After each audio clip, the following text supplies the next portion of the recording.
Alam mo, isa sa pinakamasarap na pakiramdam ang pagmumotor ng long ride. Yung tipong pagsakay mo pa lang ng motor, pagpaandar ng engine, may mararamdaman ka ng kakaibang saya. Dahil kapag nagmumotor ka sa mahabang biyahe, talagang nakakawala ng stress at ma-appreciate mo pa ang ganda ng mundo. Yung tipong habang nagmumotor ka, masasabi mo na lang sa sarili mo na, wow, ang sarap palang mabuhay. Ang ganda pala ng mundo.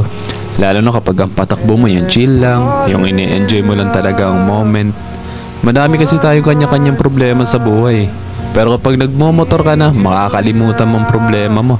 Lalo na kapag maganda ang view, maganda ang kalsada, tapos hindi mo namamalayan, nagkakaroon ka na pala ng positive mindset dahil magaan ang pakiramdam mo eh. Kaya kapag stress ka na, kailangan mo lang din talaga minsan ng mahabang biyahe bilang isang pahinga eh. Ang weird no? Kasi nakakapagod magmotor pero ito yung pahinga ng gusto-gusto ng marami. Pero sasabihin ko sa'yo, hindi katawan ng napapahinga kapag ka naglo-long ride ka eh. Kundi yung utak mo, kundi yung sarili mo mismo. Kaya deserve mo rin mag-enjoy. Deserve mo makarating sa magagandang lugar. Deserve mo ng bagong experience, ng bagong kwento.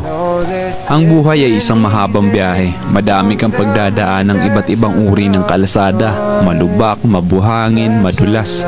Kailangan mo lang din talaga maging maingat. At pwede kang huminto para magpahinga. Tapos, biyahe na ulit. So paano ba yan? Hanggang sa muli. Ride safe always and God bless.